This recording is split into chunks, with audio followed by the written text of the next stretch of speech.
Hello student, कैसे हैं आप। नेक्सस एजुकेशन पॉइंट में आपका स्वागत है। हम हाजिर एक नई वीडियो के साथ। आज हम बात करेंगे BA programme third year 6 semester की political science. Most very important topic है रियो सम्मेलन या पृथ्वी सम्मेलन पर निबंध लिखिए।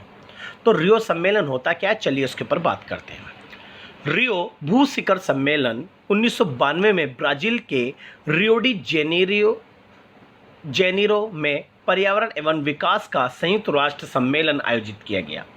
तो ये जैव विविधता या वैश्विक ताप पर ध्यान आकर्षित करने के लिए संयुक्त राष्ट्र संघ के अंटार्कटिका ने 1992 में ब्राज़ील की राजधानी रियो डी जेनेरिया में एक सम्मेलन आयोजित किया गया। इसमें 120 राज्य एवं सरकार प्रमुखों ने भाग लिया। जो एक बड़ी बात थी, पर्यावरण पर मानवीय गतिविधियों के प्रतिकूल प्रभाव के प्रति जागरूक को मुख्य मुद्दा बनाने के कारण यह सम्मेलन और भी महत्वपूर्ण था, क्योंकि आज मनुष्य अपने आर्थिक लाभ को बढ़ाने के लिए जो पर्यावरण पर जो मानवीय गतिविधियां हो रही हैं, जो नकारात्मक गतिविधियां हो रही हैं, जैसे ये पर्यावरण का अंधाधुंध कटाई, प्राकृतिक संसाधनों का अतिदोहन, ग्रीन हाउस गैसों का उत्सर्जन जैसे मुद्दे इस सम्मेलन के आधारशिला रहे हैं। हालांकि जलवायु परिवर्तन तथा जैव विविधता एवं वन्य संरक्षण पर मुद्दों पर आधारित रियो सम्मेलन में उत्तरी एवं दक्षिणी मतभेद सामने आए। तो ये रियो सम्मेलन जब हुआ था तो इसके अंदर पश्चिमी और दक्षिणी और उत्तरी देश जो थे, यानी विकासशील और विकसित जो देश थे, उन्होंने भाग लिया।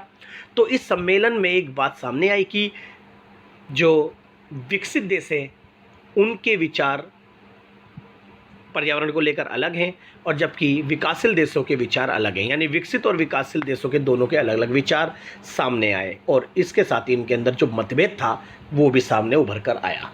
दक्षिण के देशों ने पर्यावरण से जुड़ी समस्याओं को संपन्नों की बीमारी के रूप में प्रस्तुत किया।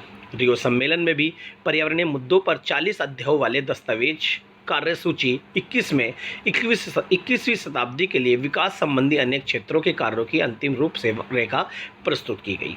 तो इस सम्मेलन के अंदर एक दस्तावेज की कार्यसूची रखी गई, 40 अध्यायों में थी, 21 में रखा गया था, और इसके अंतर्गत विकास संबंधी अनेक क्षेत्रों के कार्यों के अंतिम जो डाटा है वो रखा गया। इस दस्तावेज में पर्यावरण एवं विकास के मुद्दों का समाकलन प्रभावी रूप से किया गया। जलवायु परिवर्तन तथा जैव विविधता पर जलवायु परिवर्तन पर संयुक्त राष्ट्र संघ के ढांचे की संधि और जैव विविधता संधि नाम से 2 बाध्यकारी कानून अपनाए गए।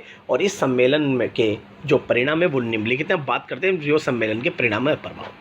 जैसा कि रियो सम्मेलन का पहला परिणाम ये हुआ कि सम्मेलन के अंदर ये बात सामने आई कि पर्यावरण के संबंध में जो विकसित और विकासशील देश है, यानी धनी और निर्धन देश है, उनके विचार अलग अलग हैं। शायद रियो सम्मेलन नहीं होता तो हमें इनके विचार भी समझ में नहीं आते। दूसरा है, धनी देश वैश्विक ताप वृद्धि और ओजोन परत को लेकर चिंतित थे। यानी इस सम्मेलन में जो विकसित देश थे वो ये इस बात पर चिंतित थे कि वैश्विक ताप वृद्धि और ओजोन परत को कैसे रोका है, जबकि जो विकासशील यानी निर्धन देश थे वो अपने आर्थिक विकास और पर्यावरण के प्रबंध में आपसी संबंधों को सुलझाने के लिए ज़्यादा चिंतित थे। तो दोनों की सोच अलग अलग थी। नेक्स्ट है, रियो सम्मेलन में जलवायु परिवर्तन, जैव विविधता और वनों के संबंध में नियम बनाए गए। नेक्स्ट है, एजेंडा 21 जारी किया गया, जिससे विकास के पर्यावरण अनुकूल तरीके सुझाए गए। इस सम्मेलन में इस बात पर सहमति बनी कि आर्थिक विकास का तरीका ऐसा होना चाहिए कि पर्यावरण को नुकसान ना पहुंचे, यानी सतत विकास को बढ़ाना चाहिए।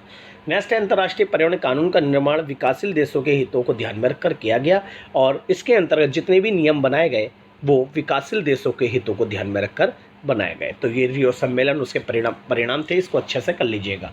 अगर आपने अभी तक हमारे चैनल को सब्सक्राइब नहीं किया है तो हमारे चैनल को सब्सक्राइब करें, बेल आइकन जरूर बजाएं, लाइक कमेंट शेयर करना ना भूलें।